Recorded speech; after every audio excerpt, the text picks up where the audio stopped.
What's up guys, Ryan here from Mud Gunner, and today I have an interesting video to share with you. So this is only going to probably help a few of you, but bear with me. I have this idea of basically building kind of like a record keeping book for my guns, and that could be like a multitude of information. It could be the, the make, model, serial number, stuff like that, which it's good to know, especially if you have a bunch of guns. Like worst case scenario, God forbid something happens, if something is stolen or misplaced or whatnot or damaged, it is good to have the information of your firearm. You don't have to have it on some drive online, of course, or on your computer, but I know pros and cons of everything. But I do think it's a good idea to have your stuff written down. And receipts can fade, they can get lost, so having extra copies and whatnot I think is a good idea. I work at a gun store, and all the time, like every single week, people are calling and asking for their serial numbers, sometimes about guns that are like 20 years old. I'm like, the store's changed owner 3 times since then. We don't have that information anymore. Or back then it was all paper. So if you lose that information and the shop no longer has it for you, you might be out of luck if your gun is misplaced or stolen. So I do think record keeping can be a good thing. I am not the greatest at it myself, but I'm going to tell you guys kind of my idea and what I've been doing specifically with zeroing targets. So I do have a lot of guns, and I don't shoot them all the time. Like there are some guns I shoot pretty often. Like you guys see my Scar on the channel all the time. You see my Honey Badger. You see some of my guns on the channel all the time because I really like shooting them. But there are guns that I haven't shot in a few years, or that I just got and have zeroed with X amount of ammo that I have at times. So I've basically been doing this thing where I have this little folder here, and I've been saving all my zero targets for each gun, and I've been marking it with like the date, the gun, ammo, stuff like that. And what I want to do is, in this folder, I have the sleeves. One, I want this to also build up with certificates for training classes, stuff like that. I have a couple of mine in here. But at the back of here, I also have like some of my website stuff. So I have some gun broker ads, or just various other ads, or auctions, not ads, of guns that I have that have sold online. Now, not the exact gun, but basically the exact gun from someone else. I'll mark down the date it sold and how much it sold for. And this could be beneficial in the future if I ever needed to sell my gun or wanted to sell my gun, or let's say I pass away and my family needs to sell my gun. This is like a record of what it sold for at one point in time. Now prices are always changing, obviously, I understand that, but especially with some of the oddball guns, it would be good to have some source of what one sold for, ideally in like similar condition, obviously. But my plan is I want to have a record of what it could potentially be worth. And that could be a blue book of gun values, which is not always 100% accurate.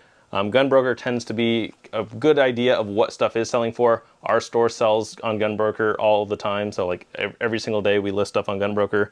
And that is a decent idea of what the market is at, and a lot of guns right now are soft, obviously. So, but my plan is I want to do one page or one sleeve for every gun I own, which is a few.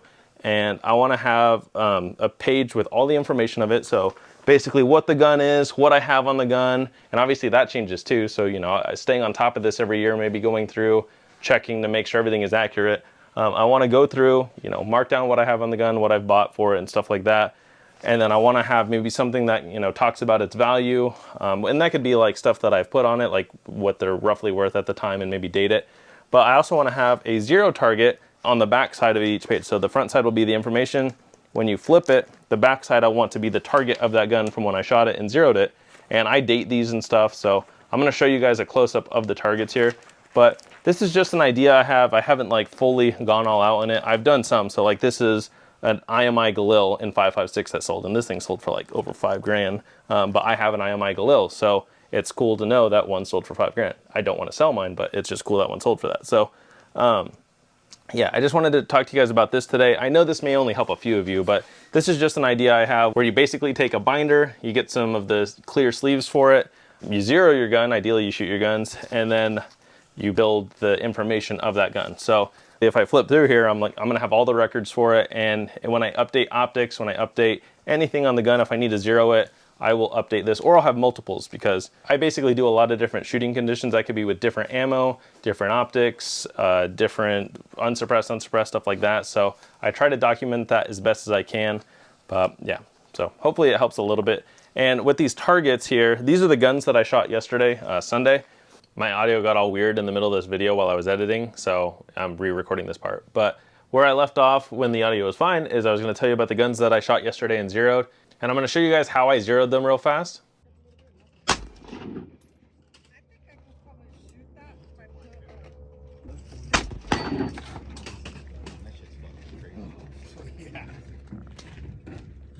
So you see I was zeroing kind of not in the best conditions. I was using my range bag plus a low chair, and it's not ideal, but I think it's good to zero in maybe not the best conditions possible because that's more realistic. You're not always gonna have a perfect, 25 to 100 yard range with benches and all the exact stuff you need to zero. So I tend to shoot in the desert more, so this is my way of zeroing and it works for me. I don't necessarily need ideal conditions, and I had it in my head for the longest time that everything had to be perfect. I had to go to the range that had all the exact yardages marked out, but you don't, and I've gotten pretty accurate with just doing it my way. So the guns that I shot yesterday were this Daniel Defense Mark 18 with an Elcan. It was my first time shooting that, and on the paper target you'll see I shot it with 2 different ammos I think, and both on 1X and 4X because this is a 1 to 4. There's no in between, it's just 1 or 4.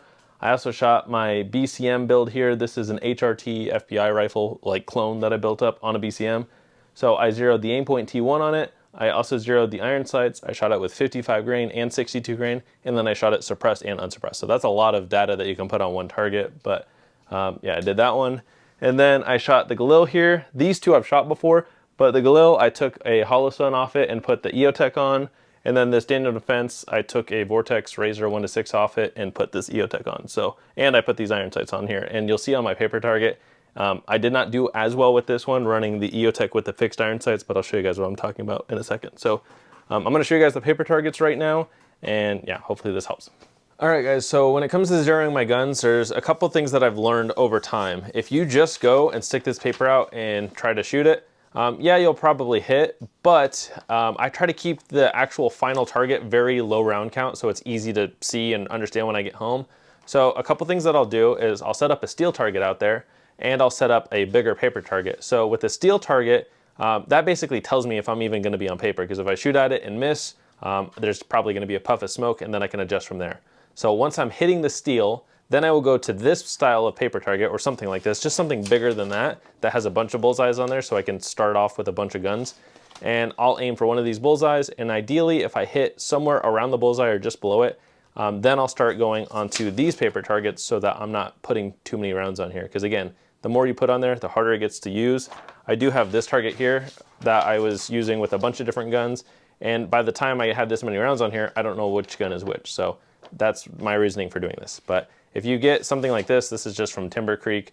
It's nice because it has multiple bullseyes, and I was shooting 5.56 and 9mm at these. For the 9mm guns that I zeroed yesterday, I don't have the targets for them because I just did those quickly on this target, and there was way too many bullets on it by the end of it.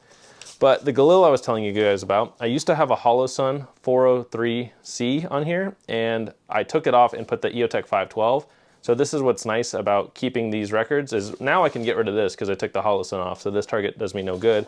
But you see, when I first zeroed this, it was May of this year at 8 in the morning, which doesn't matter. It's 7.62x39, so I just put that I was shooting Full Metal Jackets. But these were 3 rounds. So first and second were in there. And then you see, I put that this one was my 3rd shot because that basically means it was a flyer. And yeah, so those were the first 2. So after that, I changed it to an EOTech recently. So here's EOTech 512. Once I got it on paper, I shot 3 rounds out here. And you see, that's where I wanted to hit. Now, the other thing with these targets, I guess I should explain that.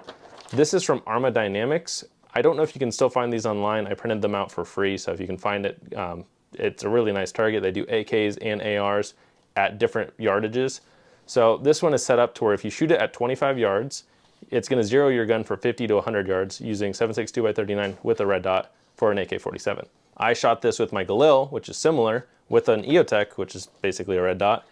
I aimed here, and the goal is to hit here, and that'll zero the gun for 50 to 100 yards. Even if it's not exact, this will get me accurate enough for 99% of what I'm gonna be doing. So with this zero right here, and I'm not a 1MOA shooter, guys, like I know this is not the greatest group, but again, this will get me on target for 90% of the shooting I'm gonna be doing. With a zero like this, I would feel comfortable doing any matches, stuff like that.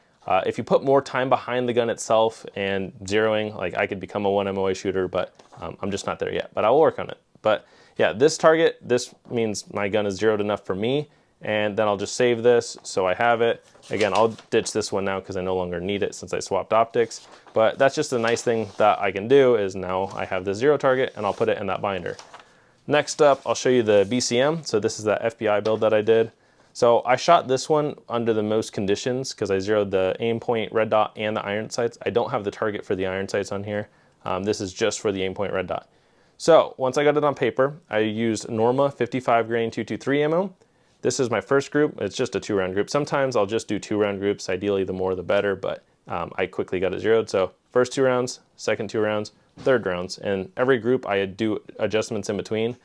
Not my favorite group because obviously it just went around the bullseye, but again, it's in there.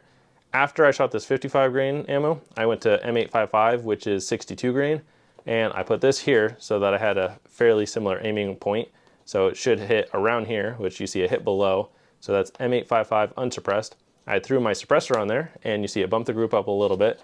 So first 2 rounds, and then I also put that the third round was right here. So it's kind of a flyer. The first 2 rounds are probably a more accurate representation of the 0. But yeah, with this group, I would say the gun is going to be accurate for, again, most of what I would do. And then same thing with the iron sights, I got those zeroed. So now I have this as my reference, and I'll just store it. The Daniel Defense, we'll actually do the M4A1 first. So this is the one that was kind of weird for me, using the EOTech and the fixed iron sights. So once I got it on paper, right here, I used the EOTech and the iron sights at the same time because they're a full co-witness setup. So you always see the iron sights with the EOTech. And you see, the group was kind of big, not ideal. So I tried to focus, and I turned the EOTech off. I did iron sights only, which again, at 25 yards, it's kind of, the front sight post is covering this whole thing. So not the greatest group, but it is fairly accurate enough to, again, do most of the shooting I do. And then I did EOTech only, where I kind of angled it so that the EOTech is above the iron sights.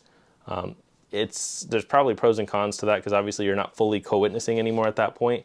But this was without any adjustments. So this was no adjustments, this was no adjustments, and this was no adjustments. So positioning the gun to where the iron sights were not in the way of the EOTech, I still hit basically on the line of where I needed to be, aiming right there. So that's not too bad. But after this group, I moved the EOTech 2 clicks to the right. And I wrote that down because I did not put any more rounds on the target after that, because again, I don't want it to be too crowded. But the reason why I moved 2 clicks right is you notice this group, this one favored left, and then this group favored left as well. And these targets, what they're designed for, these numbers represent how far you need to adjust it if you're trying to hit right here. So if you aim here and you're hitting to the right, it's going to tell you, okay, if you're hitting on this line, you need to move 8 clicks to the left to get it on that line.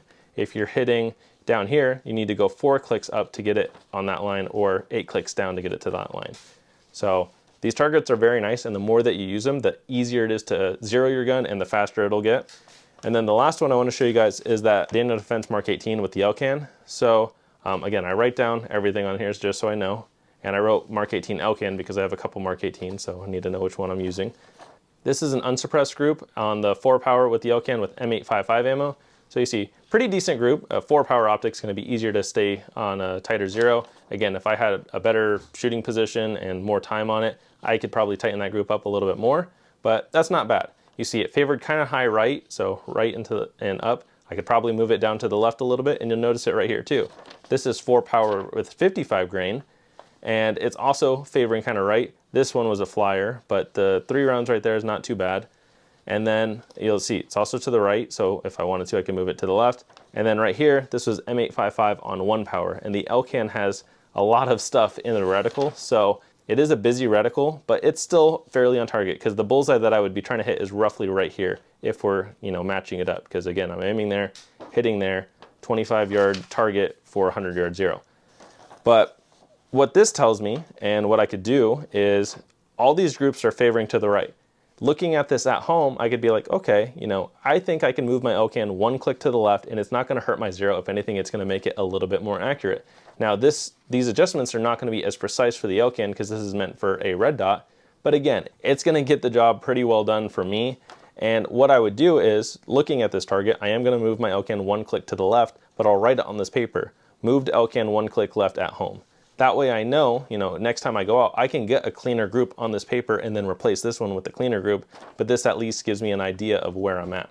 So again, I think record keeping can be good, guys. This is just another way of, becoming a better shooter over time, learning your guns more. Again, the more that I use these targets, I can zero my guns relatively quickly, and I've just picked up those tips of, aim for a steel target, then when you hit the steel, aim for a basic target, then when you get there, aim for one of these targets. And if you watch earlier this year, I did a video on how to zero your rifle. I was zeroing ARs in like less than 10 rounds of ammo on this paper, and pretty accurately. So I don't think I'm bad at this. I'm not saying I'm a professional or can tell you guys how to be a sub-MOA shooter, but I'm telling you, I think this information will help you in the long run. So thank you guys for watching. I hope this was helpful, and stay tuned for my next video.